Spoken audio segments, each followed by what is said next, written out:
ഇപ്പോൾ രാഷ്ട്രപതി ഭവനിൽ നിന്ന് യാത്ര തിരിക്കുന്ന ഒരു കാഴ്ച നമുക്ക് കാണാൻ സാധിക്കുന്നുണ്ട്. 3 സേനാ വിഭാഗങ്ങളും നൽകുന്ന അഭിവാദ്യങ്ങൾ സ്വീകരിച്ചുകൊണ്ടാണ് ഈ യാത്ര ചടങ്ങുകൾ നടക്കുന്നത്. അശ്വാരൂഢ സേന വലിയ പ്രാധാന്യമുണ്ട്. നമ്മളെ സംബന്ധിച്ച് അശ്വാരൂഢ സേനയുടെ സാന്നിധ്യം എല്ലാ ചടങ്ങുകളിലും, നമ്മുടെ പരമ്പരാഗതമായിട്ടുള്ള എല്ലാ ചടങ്ങുകളിലും പ്രധാനമന്ത്രി നരേന്ദ്രമോദി ഇപ്പോൾ പാർലമെന്റിലേക്ക് പ്രവേശിക്കുന്ന കാഴ്ചയാണ് നമുക്ക് കാണാനായി സാധിക്കുന്നത്. പ്രധാനമന്ത്രി നരേന്ദ്രമോദി പാർലമെന്റിലേക്ക് പ്രവേശിക്കുകയാണ്. അദ്ദേഹവും 5-ാം നമ്പർ ഗേറ്റിലൂടെയാണ് അകത്തേക്ക് പ്രവേശിക്കുന്നത്. ഒരുപക്ഷെ ഈ പാർലമെന്റിന്റെ, നമ്മുടെ നിലവിലുള്ള പാർലമെന്റിന്റെ ഏറ്റവും അവസാന രാഷ്ട്രപതി സത്യപ്രതിജ്ഞാ ചടങ്ങുകളാണ് നടക്കുന്നത് സെൻട്രൽ ഹാളിൽ. ഒരുപക്ഷെ പുതിയ പാർലമെന്റിന് സെൻട്രൽ ഹാൾ ഇല്ല എന്നതുകൂടി ശ്രദ്ധേയമായിട്ടുള്ള ഒരു കാര്യമാണ്. ഇനി ഉള്ള ഒരു പ്രത്യേക സംവിധാനമായിരിക്കും ഈ സത്യപ്രതിജ്ഞയ്ക്ക് വരിക. അതുകൊണ്ട് തന്നെ നിലവിലുള്ള പരമ്പരാഗത രീതിയിൽ നടക്കുന്ന സത്യപ്രതിജ്ഞാ ചടങ്ങുകളുടെ അവസാനത്തെ ഒരു പതിപ്പാണ് ഈ വർഷം ഇപ്പോൾ നടക്കുന്നത് എന്നതാണ്. രാഷ്ട്രപതി ഭവൻ വിട്ടിരിക്കുന്നു ഘോഷയാത്ര. ലിമോസിൻ കാർ നോർത്ത് സൗത്ത് ബ്ലോക്കുകൾക്കിടയിലൂടെ പുറത്തേക്ക് വരുന്ന പ്രൗഢഗംഭീരമായ കാഴ്ചയാണ് നമുക്ക് കാണാനായി സാധിക്കുന്നത്. ഈ ചടങ്ങുകളുടെ എല്ലാം പ്രൗഢഗാംഭീര്യത അത് രാജ്പഥിൽ നിന്നും പാർലമെന്റ് കവാടത്തിലേക്ക് രാഷ്ട്രപതിയുടെ ഈ ഘോഷയാത്രയുടെ ആദ്യ വാഹനങ്ങൾ എത്തുന്ന ദൃശ്യങ്ങൾ നമുക്ക് ഇപ്പോൾ കാണാൻ സാധിക്കുന്നുണ്ട്. റോഡിന് 2 വശങ്ങളിലും നിന്നുകൊണ്ട് സേനാ വിഭാഗങ്ങൾ സല്യൂട്ട് നൽകിയാണ് നിയുക്ത രാഷ്ട്രപതിയെയും ഈ ഘോഷയാത്രയുടെ ഭാഗമായി ആശംസകൾ നേരുന്നത്. നമുക്ക് ഈ നോർത്ത് സൗത്ത് ബ്ലോക്കുകൾക്ക് ഇടയിലൂടെ വരുന്ന ഈ പ്രൗഢഗംഭീരമായ ഏറെ കാഴ്ചയ്ക്ക് വർണ്ണശബളമായിട്ടുള്ള ഒരു കാഴ്ച അനുഭവം നൽകുന്ന ഒരു ഘോഷയാത്രയാണ് വരുന്നത്. ഒരുപക്ഷെ ഇതിന് നമ്മൾ സ്വാതന്ത്ര്യത്തിന് ലബ്ധിയുടെ പരിധിയോളമുള്ള കാലപ്പഴക്കം ഈ ചടങ്ങുകൾക്ക് ഉണ്ട്. ചടങ്ങുകൾ കാലാനുസൃതമായിട്ട് പരിഷ്കരിക്കപ്പെടണമെന്നുള്ള വാദം പല ഘട്ടങ്ങളിലൊക്കെ ഉയരുകയും ചെയ്തിരുന്നു. പക്ഷേ ഈ ചടങ്ങുകളുടെ ഒരു പ്രാധാന്യവും ഈ ചടങ്ങുകളുടെ ഒരു അന്തർദേശീയ തലത്തിൽ തന്നെ ഈ ചടങ്ങുകൾ അംഗീകരിക്കപ്പെടുകയും ഒക്കെ ചെയ്യുന്ന ഒരു സാഹചര്യം, നമ്മുടെ രാഷ്ട്രപതിയുടെ അധികാരമേഖല ചടങ്ങുകൾ പല രാജ്യങ്ങളും അവരുടെ ഭരണഘടനയുടെ ഭാഗമായി അവരുടെ രാഷ്ട്രപതിയുടെയും ഒക്കെ സ്ഥാനാരോഹണത്തിന് ഉപയോഗപ്പെടുത്തിയിട്ടുണ്ട് എന്നതടക്കമുള്ള കാര്യങ്ങൾ അശ്വാരൂഢ സേന ഇപ്പോൾ പാർലമെന്റിലേക്ക് വരുന്ന വഴികളിലേക്ക് പ്രവേശിക്കുന്ന ഒരു കാഴ്ച നമുക്ക് കാണാനായി സാധിക്കുന്നുണ്ട്. നിയുക്ത രാഷ്ട്രപതിയെയും കൊണ്ട് ഉള്ള ഘോഷയാത്രയാണ് ഇവിടേക്ക് എത്തുന്ന ദൃശ്യങ്ങൾ നമുക്ക് കാണാനായി സാധിക്കുന്നത്. ഇനി വളരെ വേഗത്തിൽ തന്നെ ഈ ചടങ്ങുകളൊക്കെ പൂർത്തിയാകും. അല്പസമയത്തിനകം സുപ്രീം കോടതിയുടെ ചീഫ് ജസ്റ്റിസ് 5-ാം നമ്പർ ഹാളിലൂടെ അകത്തേക്ക് പ്രവേശിക്കുകയാണ്. പാർലമെന്റിന്റെ സെൻട്രൽ ഹാളിലേക്ക് എത്തിയിരിക്കുന്നു നമ്മുടെ ചീഫ് ജസ്റ്റിസ് NV രമണ. അദ്ദേഹവും ഈ ചടങ്ങുകളുടെ ഏറ്റവും പ്രധാനപ്പെട്ട ഭാഗമാണ്. അദ്ദേഹമാണ് നിയുക്ത രാഷ്ട്രപതിക്ക് സത്യവാചകം ചൊല്ലി നൽകുന്നത്. പുതിയ രാഷ്ട്രപതിയെയും സ്വീകരിക്കുന്ന, നമ്മുടെ സർവ്വസൈന്യാധിപനെയും സ്വീകരിക്കുന്ന സംഘത്തിൻ്റെ നേതൃസ്ഥാനത്തും നമ്മുടെ സുപ്രീം കോടതി ചീഫ് ജസ്റ്റിസാണ് ഉള്ളത്. നമ്മുടെ ഭരണഘടന പറയുന്ന രീതിയിൽ ജുഡീഷ്യറിയും എക്സിക്യൂട്ടീവും ലെജിസ്ലേറ്റീവും ഒന്നു ചേർന്ന് പോകുന്ന ഒരു ഭരണ സംവിധാനം, ആ ഭരണ സംവിധാനത്തിൻ്റെ ഏറ്റവും സവിശേഷമായിട്ടുള്ള ആ കടമകൾ ഓരോന്നായി വിവരിക്കുന്ന വർണ്ണഗംഭീരമായിട്ടുള്ള കാഴ്ചയ്ക്കും ഘോഷയാത്രയ്ക്കും സത്യപ്രതിജ്ഞാ ചടങ്ങുകൾക്കും ഒക്കെയാണ് ഇപ്പോൾ ഡൽഹി സാക്ഷ്യം വഹിച്ചുകൊണ്ടിരിക്കുന്നത്. പാർലമെന്റ് കവാടത്തിലേക്ക് ഘോഷയാത്ര പ്രവേശിക്കാൻ ഇനി ഏതാനും നിമിഷങ്ങൾ മാത്രമാണ് ഉള്ളത്. നിമിഷങ്ങൾക്ക് ഉള്ളിൽ ഈ ഘോഷയാത്ര പാർലമെന്റ് കവാടത്തിലേക്ക് പ്രവേശിക്കാനായി പോവുകയാണ്. പാർലമെന്റിന്റെ ഗേറ്റ് ലക്ഷ്യം വെച്ചുകൊണ്ട് ഈ യാത്ര എത്തിയിരിക്കുന്നു. ഈ യാത്രയിൽ നിരവധി സൈനിക വിഭാഗങ്ങളിലെ പ്രതിനിധികളുടെ അകമ്പടിയോടുകൂടിയാണ് ഈ യാത്ര വരുന്നത്. ലിമോസിൻ കാറിലാണ് നമ്മുടെ നിയുക്ത രാഷ്ട്രപതിയും ഉള്ളത്. അവർ രണ്ടുപേരും അല്പസമയത്തിനകം അശ്വാരൂഢ സേനയ്ക്ക് പിന്നിലായി വരുന്ന വാഹന വ്യൂഹത്തിന് പിന്നിലായി രണ്ടുപേരും പാർലമെന്റിലേക്ക് പ്രവേശിക്കും. നമുക്ക് ആ കാറ് കാണാം. സവിശേഷതയുണ്ട് ആ കാറിന്. നമ്മുടെ ഈ ജനാധിപത്യ ക്രമത്തിൽ ഒരുപക്ഷെ ഈ ഭരണത്തിൻ്റെ ഭാഗമായിട്ടുള്ള റിപ്പബ്ലിക് ദിന ചടങ്ങുകൾക്ക് അടക്കം ഈ കാറിന് വലിയ പ്രാധാന്യം നമ്മൾ കൽപ്പിക്കുന്നുണ്ട്. നമുക്കിപ്പോൾ ദൃശ്യങ്ങളിൽ കാണാൻ സാധിക്കുന്നത് സേനാംഗങ്ങൾ ഈ ഘോഷയാത്രയ്ക്ക് അഭിവാദ്യം അർപ്പിക്കുന്ന ദൃശ്യങ്ങളാണ്. ഇരുവശങ്ങളിലും അണിനിരന്നുകൊണ്ട് ഈ ഘോഷയാത്രയ്ക്ക് അഭിവാദ്യം അർപ്പിക്കുന്ന ദൃശ്യങ്ങൾ നമുക്ക് കാണാൻ സാധിക്കുന്നു. ഘോഷയാത്ര നിമിഷങ്ങൾക്കുള്ളിൽ പാർലമെൻറ്റ് ഗേറ്റിന് ഉള്ളിലേക്ക് 5 നമ്പർ ഗേറ്റിലേക്ക് പ്രവേശിക്കാൻ പോകുന്ന കാഴ്ചയാണ് നമ്മൾ കാണാൻ പോകുന്നത്. ഒരു ജനാധിപത്യ രാജ്യത്തെ സംബന്ധിച്ച് അതിൻ്റെ ഭരണ നിർവഹണത്തിൻ്റെ പ്രഥമ ചുമതലയുള്ള പ്രഥമ പൗരൻ ഒരു ചുമതലയേൽക്കുന്ന ഒരു ചടങ്ങ്, അതിന് വലിയ പ്രാധാന്യമാണ് നമ്മുടെ ഭരണഘടനയും കൽപ്പിക്കുന്നത്. ആദിവാസി ഗോത്ര വിഭാഗത്തിൽപ്പെടുന്ന ഒരു വനിത രാജ്യത്തിൻ്റെ പ്രഥമ പൗരയാകാൻ പോകുന്നതിൻ്റെ സർവ്വഗാംഭീര്യതകളും വ്യക്തമാക്കുന്ന വിധത്തിൽ അതിൻ്റെ ആഹ്ലാദാരവങ്ങൾ അന്തരീക്ഷത്തിൽ സൃഷ്ടിച്ചുകൊണ്ടാണ് ഈ ഘോഷയാത്ര പാർലമെന്റ് വളപ്പിലേക്ക് കടക്കുന്നത്. അശ്വാരൂഢ സേന പാർലമെന്റ് വളപ്പിലേക്ക് കടക്കുന്ന കാഴ്ച നമുക്ക് ഇപ്പോൾ കാണാൻ സാധിക്കുന്നുണ്ട്. അശ്വാരൂഢ സേന പ്രവേശിച്ചു കഴിഞ്ഞാൽ തൊട്ട് പിന്നിലായിട്ടാണ് രാഷ്ട്രപതി അടക്കം വരുന്ന നിയുക്ത രാഷ്ട്രപതിയും ഉൾപ്പെടെയുള്ളവർ സഞ്ചരിക്കുന്ന ലിമോസിൻ കാറിൻ്റെ യാത്ര നമുക്ക് ദൃശ്യങ്ങളിൽ കാണാനായി സാധിക്കുന്നത് പോലെ തന്നെ വലിയ പ്രാധാന്യവും ഏറെ സവിശേഷതകളുമുള്ള ഈ ഘോഷയാത്ര 5 നമ്പർ ഗേറ്റിലൂടെ കടന്ന് സെൻട്രൽ ഹാളിന് മുന്നിൽ ആണ് അവസാനിക്കുന്നത്. ഈ യാത്ര കടന്ന് പോകുന്ന ദൃശ്യങ്ങളാണ് നമുക്ക് കാണാൻ സാധിക്കുന്നത്. ഈ യാത്രയെ സ്വീകരിക്കാൻ വേണ്ടി ഉപരാഷ്ട്രപതി, ലോക്സഭാ സ്പീക്കർ, ഒപ്പം നമ്മുടെ ചീഫ് ജസ്റ്റിസ് NV രമണ അടക്കമുള്ള പ്രമുഖ വ്യക്തിത്വങ്ങൾ ഇപ്പോൾ 5 നമ്പർ ഗേറ്റിന് മുന്നിൽ പാർലമെന്റിന്റെ സെൻട്രൽ ഹാളിന് മുന്നിലുള്ള കവാടത്തിൽ എത്തി നിൽക്കുന്നതും നമുക്കിപ്പോൾ കാണാനായി സാധിക്കുന്നുണ്ട്. ഈ പാർലമെന്റ് മന്ദിരത്തിൽ നടക്കുന്ന അവസാന രാഷ്ട്രപതിയുടെ സത്യപ്രതിജ്ഞയാണ് എന്ന് ഞാൻ നേരത്തെ സൂചിപ്പിച്ചിരുന്നു. അതുകൊണ്ട് തന്നെ അതിൻ്റെ വൈകാരികമായിട്ടുള്ള ചില നിമിഷങ്ങളും ഈ പാർലമെൻറ്റ് മന്ദിരം, നിലവിലുള്ള പാർലമെൻറ്റ് മന്ദിരം സമ്മാനിക്കുന്നു എന്നുള്ളത് ഏറെ ശ്രദ്ധേയമായിട്ടുള്ള ഒരു കാര്യമാണ്. നമ്മളെ സംബന്ധിച്ച് ഈ ഘോഷയാത്ര പാർലമെൻറ്റ് കവാടത്തിലേക്ക് പ്രവേശിക്കുന്ന ഒരു കാഴ്ച നമുക്ക് ഇപ്പോൾ കാണാനായി സാധിക്കുന്നുണ്ട്. ഏറെ പ്രൗഢഗംഭീരമായിട്ടുള്ള ഒരു കാഴ്ചയാണ് ഇപ്പോൾ നമുക്ക് സമ്മാനിച്ചുകൊണ്ട് രാഷ്ട്രപതി സത്യപ്രതിജ്ഞാ ചടങ്ങുകളുടെ ഭാഗമായിട്ടുള്ള ഘോഷയാത്ര പാർലമെൻറ്റ് വളപ്പിലേക്ക് എത്തിയിരിക്കുന്നത്. നമ്മുടെ പാർലമെൻറ്റ് ജനാധിപത്യത്തിൻ്റെ ശ്രീകോവിൽ, ഈ ശ്രീകോവിലാണ് നമ്മുടെ പ്രഥമ പൗരൻ സത്യപ്രതിജ്ഞ ചെയ്ത് ഭരണഘടന നിർദ്ദേശിക്കുന്ന രീതിയിൽ അധികാരം ഏൽക്കുന്നത്. അതിനു വേണ്ടിയിട്ടുള്ള ചടങ്ങുകളാണ് ഉള്ളത്. വളരെ ഒരു മണിക്കൂർ 1.5 മണിക്കൂർ കൊണ്ട് അവസാനിക്കുന്ന ചടങ്ങാണെങ്കിലും ഏതാണ്ട് മാസങ്ങൾ നീളുന്ന നടപടിക്രമങ്ങളുടെ തുടർച്ച, അതിൻ്റെ പൂർത്തീകരണം ഒക്കെയാണ് ഈ ചടങ്ങുകളുടെ ഭാഗമായിട്ട് ഉള്ളത്. ഈ ചടങ്ങുകൾ ഇപ്പോൾ ആരംഭിക്കാനായി പോവുകയാണ്. ഘോഷയാത്ര 5 നമ്പർ കവാടത്തിലൂടെ കടന്ന് സെൻട്രൽ ഹാളിലേക്ക് എത്തിക്കൊണ്ടിരിക്കുകയാണ്. അല്പസമയത്തിനകം ഈ സെൻട്രൽ ഹാളിലേക്ക് എത്തും. ആഭ്യന്തര സെക്രട്ടറി ഇതിനകം തന്നെ സെൻട്രൽ ഹാളിൽ എത്തിയിട്ടുണ്ട്. അദ്ദേഹമാണ് ഈ ചടങ്ങിൻ്റെ ഔദ്യോഗികമായിട്ട് ഈ പുതിയ രാഷ്ട്രപതിയായി ദ്രൗപദി മുർമു തെരഞ്ഞെടുത്തിരിക്കുന്നു എന്നത് സെൻട്രൽ ഹാളിനെ അറിയിക്കുന്നത്. ഈ ചടങ്ങുകളുടെ ഭാഗമായി സെൻട്രൽ ഹാളിലെ കവാടത്തിന് മുന്നിലേക്ക് ഈ ഘോഷയാത്ര എത്തുന്ന ദൃശ്യങ്ങൾ നമുക്ക് ഇപ്പോൾ കാണാൻ സാധിക്കുന്നു. എത്ര പ്രൗഢോജ്വലമായിട്ടുള്ള ഒരു കാഴ്ചയാണ് ഇത് എന്നത് ഒരുപക്ഷെ ഇപ്പോഴത്തെ സാഹചര്യത്തിൽ നമുക്ക് വാക്കുകൾക്ക് വിവരിക്കാൻ സാധിക്കാത്ത വിധത്തിൽ അത്ര വർണ്ണശബളമാകുന്ന വിധത്തിലാണ് കാര്യങ്ങൾ നമുക്ക് ദർശിക്കാൻ പറ്റുന്നത്. അശ്വാരൂഢ സേന ഇതിനകം തന്നെ ഈ പാർലമെൻറ്റ് കവാടത്തിന് മുന്നിലൂടെ കടന്ന് സെൻട്രൽ ഹാളിന് മുന്നിലുള്ള കവാടത്തിലേക്ക് എത്തുന്നു. രാഷ്ട്രപതിയെയും നിയുക്ത രാഷ്ട്രപതിയെയും വഹിച്ചുകൊണ്ടുള്ള ലിമോസിൻ എന്ന വാഹനം ഇപ്പോൾ ഈ കവാടത്തിന് മുന്നിലേക്ക് എത്തിയിരിക്കുന്നു. 2 പേരെയും സ്വീകരിക്കാനായി നമ്മുടെ ചീഫ് ജസ്റ്റിസ് NV രമണ, ഉപരാഷ്ട്രപതി വെങ്കയ്യ നായിഡു, അദ്ദേഹത്തിൻ്റെയും കാലാവധി അടുത്ത ദിവസം പൂർത്തിയാവുകയാണ്. നമുക്ക് ദൃശ്യങ്ങളിൽ കാണാൻ സാധിക്കുന്നുണ്ട്. ഒപ്പം സ്പീക്കർ, ലോക്സഭാ സ്പീക്കറും ഈ ചടങ്ങിൻ്റെ ഭാഗമായിട്ട് സ്വീകരിക്കുന്ന കാഴ്ചയാണ് നമുക്ക് കാണാൻ സാധിക്കുന്നത്.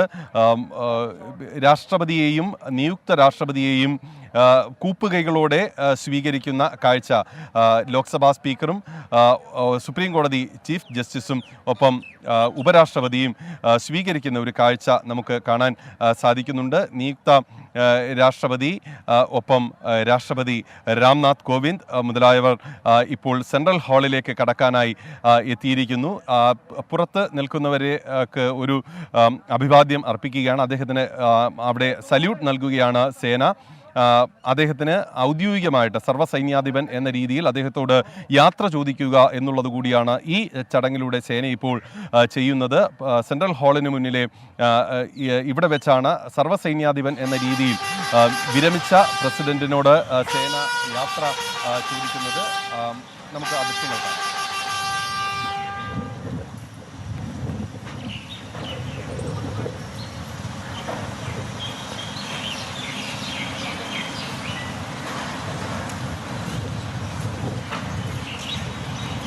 യാത്രാ ചോദിപ്പ് സേന പൂർത്തിയാക്കിയിരിക്കുന്നു. ഇനി അദ്ദേഹം ഈ സത്യപ്രതിജ്ഞാ ചടങ്ങുകൾക്ക് ശേഷം പുറത്തേക്ക് വന്നാൽ അദ്ദേഹം ഇനി രാഷ്ട്രപതി ഭവനിലേക്ക് അല്ല പോകുന്നത്, അദ്ദേഹത്തിൻ്റെ പുതിയ ഔദ്യോഗിക വസതിയിലേക്കാണ് പോകുന്നത്. സെൻട്രൽ ഹാളിലേക്ക് കടക്കുന്ന ദൃശ്യങ്ങളാണ് നമുക്ക് കാണാൻ സാധിക്കുന്നത്. വിശിഷ്ട അതിഥികൾ രാഷ്ട്രപതിയും നിയുക്ത രാഷ്ട്രപതിയും നമ്മുടെ ഉപരാഷ്ട്രപതി, ഒപ്പം ലോക്സഭാ സ്പീക്കർ, സുപ്രീം കോടതി ചീഫ് ജസ്റ്റിസ് NV രമണ ഇവർ അകമ്പടി സേവിച്ച് സെൻട്രൽ ഹാളിലേക്ക് ആനയിക്കുന്ന ദൃശ്യങ്ങളാണ് നമുക്ക് കാണാൻ സാധിക്കുന്നത്. രാഷ്ട്രപതി രാംനാഥ് കോവിന്ദും നിയുക്ത രാഷ്ട്രപതിയെയും നമുക്ക് ഏറ്റവും ആദ്യം തന്നെ കാണാനായി സാധിക്കുന്നുണ്ട്. രാഷ്ട്രപതി രാംനാഥ് കോവിന്ദ് സെൻട്രൽ ഹാളിലേക്ക് പ്രവേശിക്കുകയാണ്.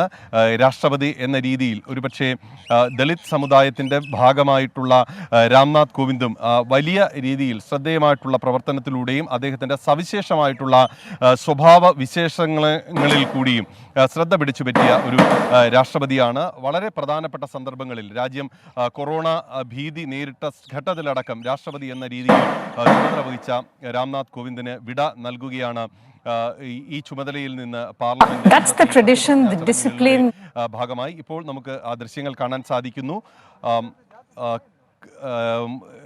വശങ്ങളിലായി സുപ്രീം കോടതി ചീഫ് ജസ്റ്റിസും ലോക്സഭാ സ്പീക്കറും ഉപരാഷ്ട്രപതിയും ചേർന്നാണ് നിയുക്ത രാഷ്ട്രപതിയെയും സർവ്വസൈന്യാധിപനായിട്ടുള്ള നമ്മുടെ രാഷ്ട്രപതി രാംനാഥ് കോവിന്ദിനെയും ഇപ്പോൾ സ്വീകരിക്കുന്നത്. അല്പസമയത്തിനകം രാഷ്ട്രപതി രാംനാഥ് കോവിന്ദ് അദ്ദേഹത്തിൻ്റെ ചുമതലകൾ പൂർത്തിയാക്കി അദ്ദേഹത്തിൻ്റെ ഔദ്യോഗിക ഇരിപ്പിടം നിയുക്ത രാഷ്ട്രപതിക്ക് കൈമാറുന്നതോടുകൂടിയാണ് ഈ സത്യപ്രതിജ്ഞാ ചടങ്ങുകൾ നടക്കുന്നത്. വളരെ പ്രൗഢോജ്വലമായിട്ടുള്ള നമ്മുടെ ജനാധിപത്യത്തിൻ്റെ ശക്തിയും ഒക്കെ വിളിച്ചോതുന്ന വിധത്തിലുള്ള ചടങ്ങുകളാണ് ഈ കാണുന്നത്. ജുഡീഷ്യറിയും എക്സിക്യൂട്ടീവും ലെജിസ്ലേറ്റീവും ഏത് വിധത്തിൽ സംയോജിച്ച് പ്രവർത്തിക്കുന്നു എന്നതിൻ്റെ മകുടോദാഹരണം കൂടിയായി ആണ് ഈ സത്യപ്രതിജ്ഞാ ചടങ്ങുകളെ വിശേഷിപ്പിക്കുന്നത്. നമ്മുടെ എല്ലാ സംവിധാനത്തിൻ്റെയും അധിപൻ രാഷ്ട്രപതിയാണ്. അതുകൊണ്ട് രാഷ്ട്രപതിയുടെ ചുമതലയേൽക്കുന്നത് ഈ മൂന്ന് സംവിധാനത്തിൻ്റെയും ഏറ്റവും പ്രധാനപ്പെട്ട ദിവസം എന്ന രീതിയിലാണ് നമ്മൾ പരിഗണിക്കുകയും ചെയ്യുന്നത്. അത് പ്രാവർത്തികമാക്കുന്ന വിധത്തിൽ സെൻട്രൽ ഹാളിലേക്ക് പ്രവേശിക്കാൻ പോകുന്നു വിശിഷ്ടാതിഥികളും നിയുക്ത രാഷ്ട്രപതിയും ഈ സെൻട്രൽ ഹാളിലേക്ക് പ്രവേശിക്കാൻ പോകുന്നതിൻ്റെ ദൃശ്യങ്ങളാണ് നമുക്ക് കാണാൻ സാധിക്കുന്നത്. വളരെ വേഗത്തിൽ തന്നെ ഈ ചടങ്ങുകൾ നടക്കും. ആഭ്യന്തര സെക്രട്ടറി ഇതിനകം തന്നെ സെൻട്രൽ ഹാളിൽ എത്തിയിട്ടുണ്ട്. അദ്ദേഹമാണ് ഔദ്യോഗികമായി തിരഞ്ഞെടുക്കപ്പെട്ട കാര്യം സദസ്സിനെ അല്ലെങ്കിൽ സെൻട്രൽ ഹാളിനെ അറിയിക്കുന്നത്. അവിടെ കേന്ദ്രമന്ത്രിമാരുണ്ട്, നമ്മുടെ പാർലമെൻറ്റ് അംഗങ്ങളുണ്ട്, വളരെ പ്രധാനപ്പെട്ട രാജ്യത്തിൻ്റെ ഭരണഘടനാ ചുമതലകൾ വഹിക്കുന്ന വ്യക്തികൾ, ഗവർണർമാർ, മുഖ്യമന്ത്രിമാർ, വ്യത്യസ്ത സംസ്ഥാനങ്ങളിലെ മന്ത്രി സഭാംഗങ്ങൾ, സൈനിക മേധാവികൾ അടക്കമുള്ളവരുണ്ട്. സെൻട്രൽ ഹാളിലേക്ക് ഘോഷയാത്ര നടക്കുകയാണ്.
പുഷ്പാലങ്കൃതമായ ആ പീഠത്തിലേക്ക്, സെൻട്രൽ ഹാളിൽ ഒരുക്കിയിരിക്കുന്ന പീഠത്തിലേക്ക് രാഷ്ട്രപതിയും നിയുക്ത രാഷ്ട്രപതിയും സുപ്രീം കോടതി ചീഫ് ജസ്റ്റിസും ഉപരാഷ്ട്രപതിയും ലോക്സഭാ സ്പീക്കറും എത്തിയിരിക്കുന്നു. ഇനി ചടങ്ങുകളിലേക്ക് കടക്കുകയാണ്.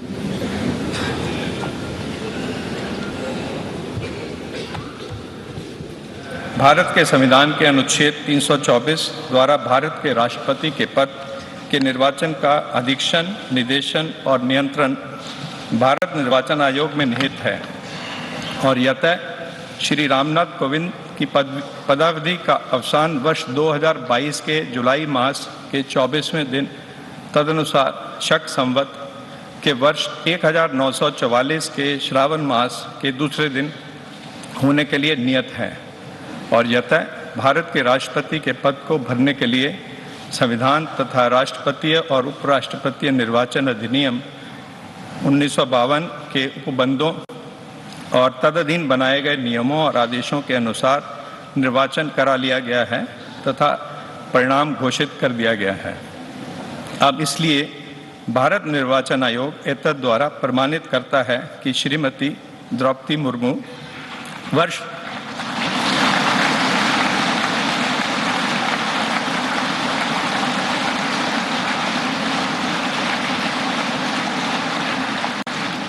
2022 के जुलाई मास के 21वें दिन तदनुसार शक संवत के वर्ष 1944 के आषाढ़ मास के 30वें दिन भारत के राष्ट्रपति पद के लिए सम्यक रूप से निर्वाचित हो गई हैं।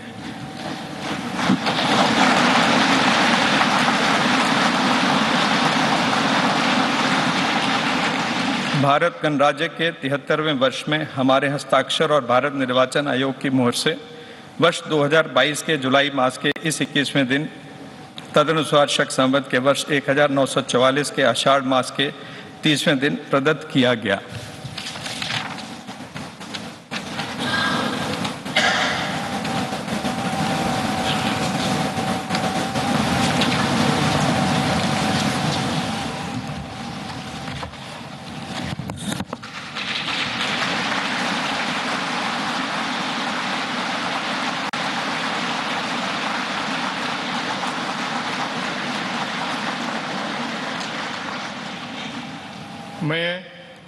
मैं द्रौपदी मुर्मू ईश्वर की शपथ लेता हूँ कि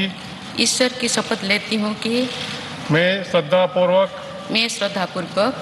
भारत के राष्ट्रपति के पद का कार्यपालन करूंगी तथा अपनी पूरी योग्यता से संविधान और विधि का परिरक्षण, संरक्षण और प्रतिरक्षण करूंगी और मैं भारत की जनता की सेवा और कल्याण में निरत रहूंगी।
മുഴങ്ങുന്നത് വഴി 21 ആചാര വെടികളാണ് മുഴങ്ങുന്നത്. ഈ വെടി മുഴങ്ങി കഴിയുന്ന നിമിഷം മുതലാണ് ഈ സമയം നമ്മൾ കണക്കാക്കുന്നത്.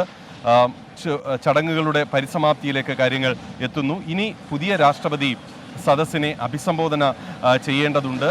പുതിയ രാഷ്ട്രപതിക്ക് സദസ്സിനോട്, രാജ്യത്തോട് പറയാനുള്ളത് എന്താണ് എന്നതറിയാൻ ആകാംക്ഷയോടെ കാത്തിരിക്കുകയാണ് സെൻട്രൽ ഹാളും ഒപ്പം രാജ്യവും. ഏറെ സവിശേഷതകൾ, നമ്മൾ ഏവരും അഭിമാനത്തോടുകൂടി കാത്തിരിക്കുന്ന ഏറെ സവിശേഷതകളുള്ള വ്യക്തിത്വത്തിന് ഉടമയാണ് നമ്മുടെ പുതിയ രാഷ്ട്രപതി ദ്രൗപദി മുർമു.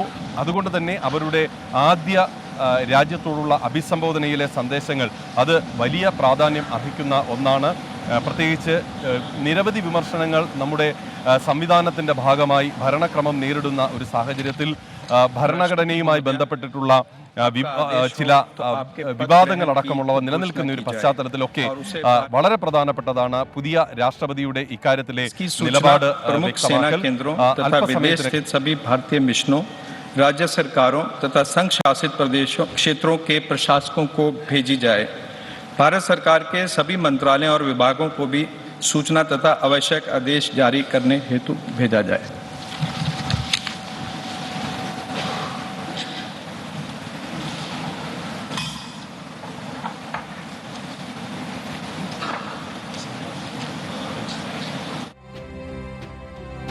ചടങ്ങുകൾ പൂർത്തിയാകുന്ന വിവരവുമാണ് ഇപ്പോൾ ഔദ്യോഗികമായി പ്രഖ്യാപിക്കപ്പെടുന്നത്. വളരെ आदरणीय श्री रामनाथ कोविंद जी, उपराष्ट्रपति श्री एम वेंकैया नायडू जी, प्रधानमंत्री श्री नरेंद्र मोदी जी, लोकसभा के स्पीकर श्री ओम बिरला जी, चीफ जस्टिस NV रमन्ना जी, सम्मानित सांसदगण, अन्य महानुभावों, देवियों और सज्जनों तथा मेरे प्यारे देशवासियों, सभी को जोहार।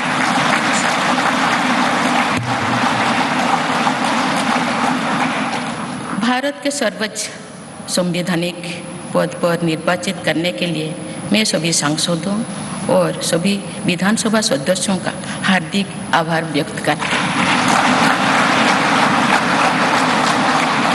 आपका मत देश के करोड़ों नागरिकों के विश्वास की अभिव्यक्ति है। मैं भारत के समस्त नागरिकों की आशा, आकांक्षा और अधिकारों की प्रतीक इस पवित्र संसद से सभी देशवासियों का पूरी विनम्रता से अभिनंदन करती हूँ।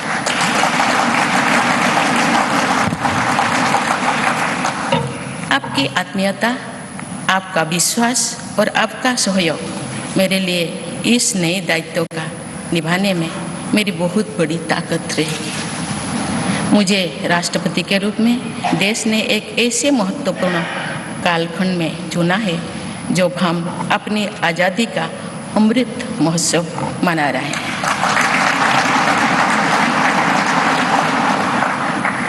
आज से कुछ दिन बाद ही देश अपनी स्वाधीनता के 75 वर्ष पूरी करेगा।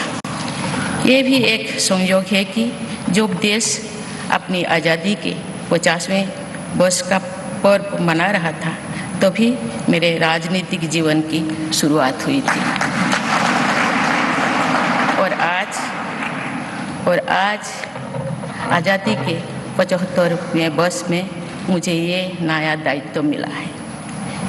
ऐसे ऐतिहासिक समय में जब भारत अगले 25 वर्षों के विजन को हासिल करने के लिए पूरी ऊर्जा से जुटा हुआ है, मुझे ये जिम्मेदारी मिलना मेरा बहुत बड़ा सौभाग्य है।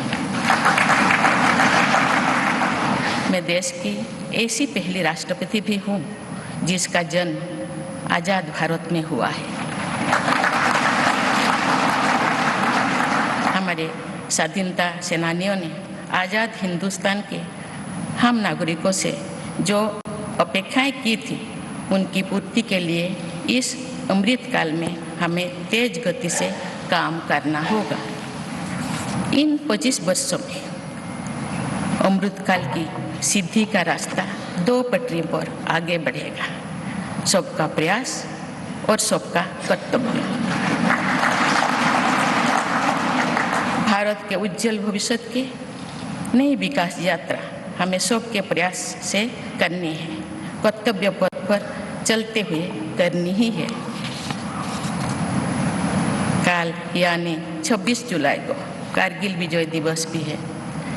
ये दिन भारत की सेनाओं के शौर्य और संयम दोनों का ही प्रतीक है।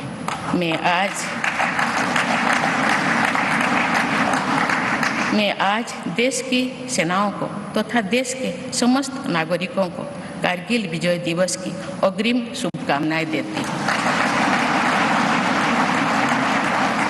देवियों और स्वजनों, मैंने अपनी जीवन यात्रा पूर्वी भारत में ओडिशा के एक छोटे से आदिवासी गांव से शुरू की थी।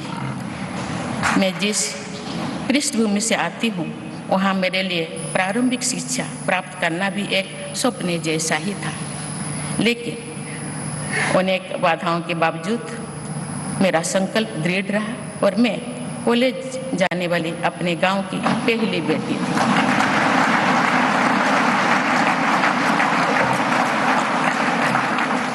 मैं जनजातीय समाज से हूँ और वार्ड काउंसिलर से लेकर भारत के राष्ट्रपति बनने तक का अवसर मुझे मिला है। ये लोकतंत्र की जननी भारतवर्ष की महानता है। ये हमारे लोकतंत्र की ही शक्ति है कि उसमें एक गरीब घर के पैदा होने बेटी, दूर सुदूर आदिवासी क्षेत्र में पैदा हुई बेटी भारत के सर्वोच्च संवैधानिक पद तक पहुंच सकती है। राष्ट्रपति के पद पहुंचना मेरी व्यक्तिगत उपलब्धि नहीं है, ये भारत की प्रत्येक गरीब की उपलब्धि है। मेरा निर्वाचन इस बात का सबूत है कि भारत में गरीब सपने भी देख सकता है और उन्हें पूरा भी कर सकता है।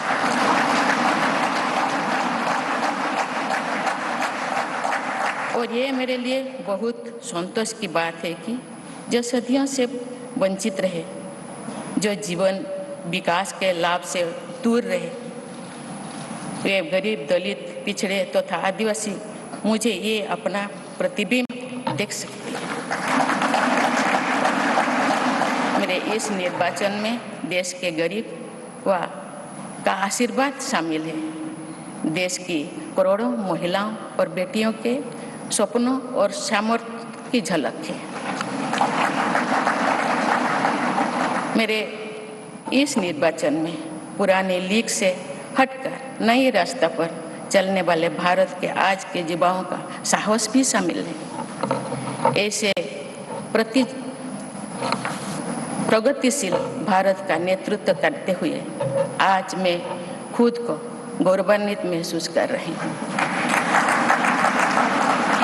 मैं आज समस्त देशवासियों को, विशेषकर भारत के युवाओं को तथा भारत की महिलाओं को ये विश्वास दिलाती हूँ कि इस पद पर कार्य करते हुए मेरे लिए उनके हित सर्वोपरि होंगे। देवियों और स्वजनों, मेरे सामने भारत के राष्ट्रपति पद की ऐसी महान विरासत है जिसने विश्व में भारतीय लोकतंत्र की प्रतिष्ठा का निरंतर मजबूत किया है। देश के प्रथम राष्ट्रपति डॉक्टर राजेंद्र प्रसाद से लेकर श्री रामनाथ कोविंद जी तक अनेक विभूतियों ने इस पद को सुशोभित किया है। इस पद के साथ साथ देश ने इस महान परंपरा के प्रतिनिधित्व का दायित्व भी मुझे सौंपा है। संविधान के आलोक में मैं पूरी निष्ठा से अपने कर्तव्यों का निर्वहन करूंगी। मेरे लिए भारत के लोकतांत्रिक सांस्कृतिक आदर्श और सभी देशवासी हमेशा मेरे ऊर्जा के स्रोत रहेंगे। देवियों और स्वजनों, हमारे संवैधानिक संग्राम में, स्वाधीनता संग्राम में एक राष्ट्र के तौर पर भारत की नई यात्रा की रूपरेखा तैयार की है। हमारा स्वाधीनता संग्राम उन संघर्षों और बलिदानों की अविरल धारा है जिसने आज़ाद भारत के लिए कितनी ही आदर्शों और संभावनाओं की सिंचा था। पूज्य बापू ने हमें स्वराज, स्वदेशी, स्वच्छता और सत्याग्रह द्वारा भारत के सांस्कृतिक आदर्शों की स्थापना का मार्ग दिखाया था। नेताजी सुभाष चंद्र बोस, नेहरू जी, सरदार पटेल, बाबा साहेब अम्बेडकर, भगत सिंह, सुखदेव, राजगुरु, चंद्रशेखर आजाद जैसे अनगिनत स्वाधीनता सेनानियों ने हमें राष्ट्र के स्वाभिमान को सर्वोपरि रखने की शिक्षा दी थी।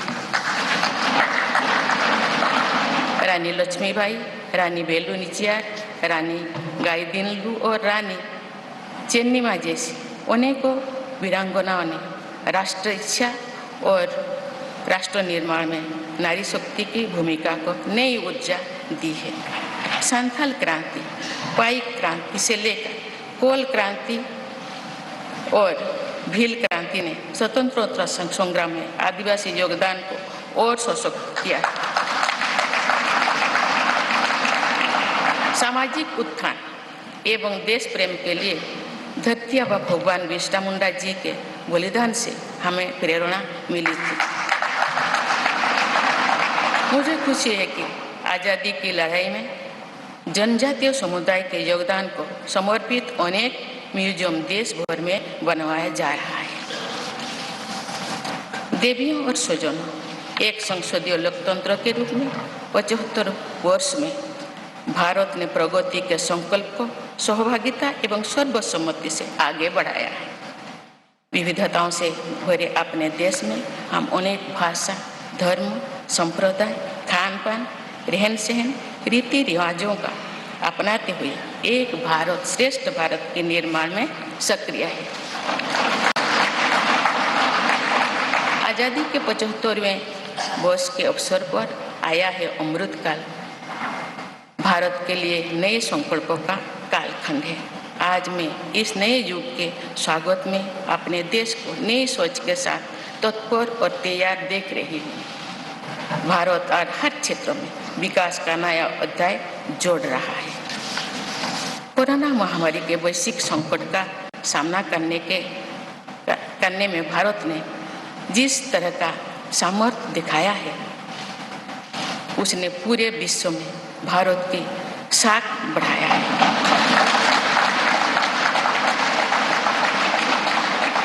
हम हिंदुस्तानियों ने अपने प्रयासों से न सिर्फ इस वैश्विक चुनौती का सामना किया, बल्कि दुनिया के सामने नए मापदंड भी स्थापित की। कुछ दिन पहले भारत ने कोरोना वैक्सीन की 200 करोड़ डोज लगाने का कीर्तिमान बनाया। इस पूरी लड़ाई में भारत के लोगों ने जिस संयम, साहस और सहयोग का परिचय दिया, वो एक समाज के रूप में हमारी बढ़ती हुई शक्ति और संवेदनशीलता का प्रतीक है। भारत ने इन मुश्किल हालात में न केवल खुद को संभाला, बल्कि दुनिया की मदद भी की। कोरोना महामारी से बने माहौल में आज दुनिया भारत को नए विश्वास से देख रही है। दुनिया की आर्थिक स्थिरता के लिए, सप्लाई चेन की सुगमता के लिए और वैश्विक शांति के लिए दुनिया को भारत से बहुत उम्मीदें हैं। आगामी महीनों में भारत अपनी अध्यक्षता में G20 ग्रुप की मेजबानी भी करने जा रही है। इसमें दुनिया के 20 बड़े देश भारत की अध्यक्षता में वैश्विक विषयों पर मंथन करेंगे। मुझे विश्वास है भारत में होने वाले इस मंथन से जो निष्कर्ष और नीतियां निर्धारित होंगे, उनसे आने वाले दशकों की दिशा तय होगी। देवियों और स्वजनों, दशकों पहले मुझे रायरंगपुर में श्री अरबिंदो इंटीग्रल स्कूल में शिक्षक के रूप में कार्य करने का अवसर मिला था। कुछ ही दिनों के बाद श्री अरबिंदो जी की 150वीं जन्म जयंती मनाई जाएगी। शिक्षा के बारे में श्री अरबिंदो के विचारों ने मुझे निरंतर प्रेरित किया है। जन प्रतिनिधि के रूप में विभिन्न पदों पर कार्य करते हुए और फिर राज्यपाल के रूप में भी मेरा शिक्षण संस्थानों के साथ सक्रिय जुड़ाव रहा है। मैंने देश के युवाओं के उत्साह और आत्मबल को करीब से देखा है। हम सभी के श्रद्धेय अटल जी कहा करते थे कि देश के युवा जब आगे बढ़ते हैं तो वे सिर्फ अपने ही भाग्य नहीं बनाते बल्कि देश का भी भाग्य बनाते हैं।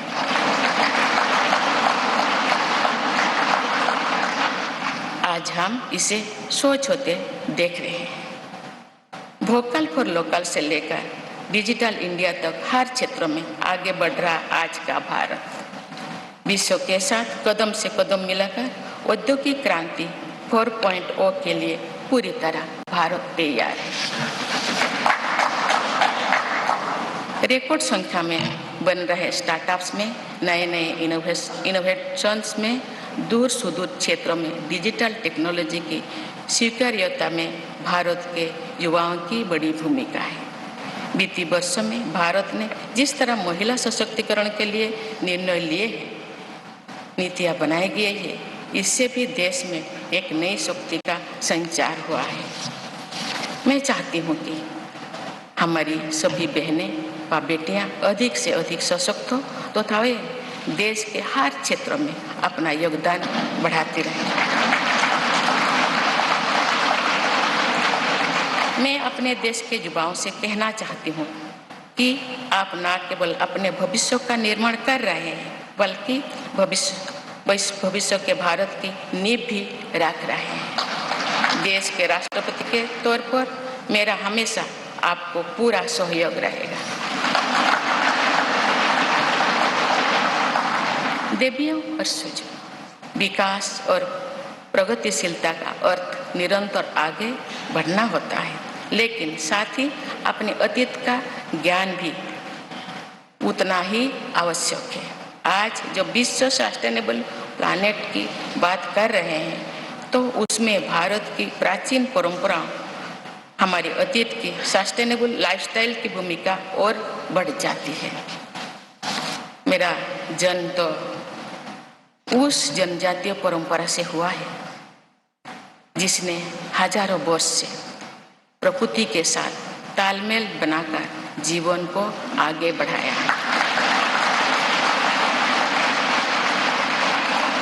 मैंने जंगल और जलाशयों के महत्व को अपने जीवन में महसूस किया है। हम प्रकृति से जरूरी संसाधन लेते हैं और उतनी ही श्रद्धा से प्रकृति से सेवा भी करते हैं। यहाँ संवेदनशीलता का आज वैश्विक अनिवार्यता बन गया है। मुझे इस बात की प्रसन्नता है कि भारत पर्यावरण संरक्षण के क्षेत्र में विश्व का मार्गदर्शक बन रहा है। देवियों और स्वजन, मैंने अपने अब तक के जीवन में जौन सेवा में ही जीवन की सार्थकता को अनुभव किया है। श्री जगन्नाथ क्षेत्र के एक प्रख्यात कवि भीम भोई जी की कविता की एक पंक्ति है, मो जीवन पचे नर के पड़ी थाउ जगत उद्धार।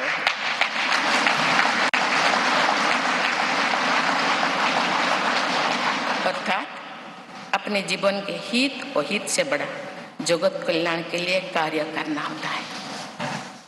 जगत कल्याण की इसी भावना के साथ मैं आप सब के विश्वास पर खरा उतरने के लिए पूरी निष्ठा व लगन से काम करने के लिए सदैव तत्पर रहूंगी। आइए हम सभी एकजुट होकर समर्पित भाव से कर्तव्य पथ पर आगे बढ़े तथा वैभवशाली व आत्मनिर्भर भारत का निर्माण करें। धन्यवाद। जय Hind.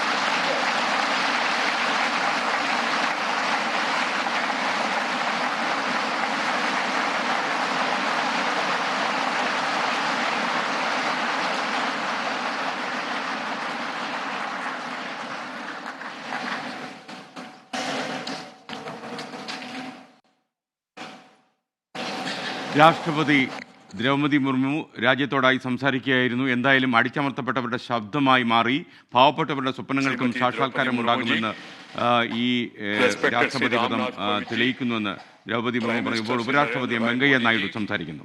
Speaker of Lok Sabha Shri Om Birla ji, chief justice of India Shri NV Ramana ji, respected parliamentarians, other dignitaries, brothers and sisters, and my dear fellow citizens, Namaskar. Madam President, you have just addressed the members of the Parliament. I wish to read a few paragraphs from the English version of the address, and the rest may be considered as read in view of the time constraint. I express my heartfelt gratitude to all members of Parliament and legislative assemblies for electing me to the highest constitutional post of India. Brothers and sisters, we have to work at a fast pace in this Amrit Kal to fulfill the expectations of our freedom fighters from the citizens of independent India. In these 25 years, the path to attain the goals of Amrit Kal will proceed on two tracks: Sabka Prayas or Sabka Kartavya, everyone's efforts and everyone's duty. The new development journey towards the bright future of India has to be undertaken by our collective efforts following the path of duty. We will be observing Kargil Vijay Divas tomorrow, July 26th. This day is a symbol of both the bravery and the restraint of the Indian armed forces. Today, I extend my best wishes in advance to the armed forces of the country and to all the citizens of India. Brothers and sisters, growth and progress mean continuously marching ahead, but equally important is awareness about one's past. Today, when the world is talking about sustainable planet, the role of India's ancient traditions and sustainable lifestyle becomes more important. I was born in the tribal tradition which has lived in harmony with the nature for thousands of years. I have realized the importance of forests and water bodies in my life. We take necessary രാജ്യം അഭിമാന നിമിഷത്തിന് സാക്ഷ്യം വഹിച്ചു. രാജ്യത്തിന്റെ 15ാമത് രാഷ്ട്രപതിയായി ദ്രൗപദി മുർമു സത്യപ്രതിജ്ഞ ചെയ്തു അധികാരമേറ്റു. Supreme കോടതി chief justice NV രമണയ്ക്ക് മുൻപാകെയാണ് ദ്രൗപദി മുർമു സത്യവാചകം ചൊല്ലി അധികാരം ഏറ്റത്. ലോകത്തെവിടെയായാലും ഏത് സമയത്തും 24 വാർത്തകളും ഓഗ്മെന്റഡ് റിയാലിറ്റി പാക്കേജുകളും എക്സ്പ്ലെയിനറുകളും വിശദമായി കാണാൻ ഞങ്ങളുടെ യൂട്യൂബ് ചാനൽ നിങ്ങൾക്ക് സബ്സ്ക്രൈബ് ചെയ്യാം.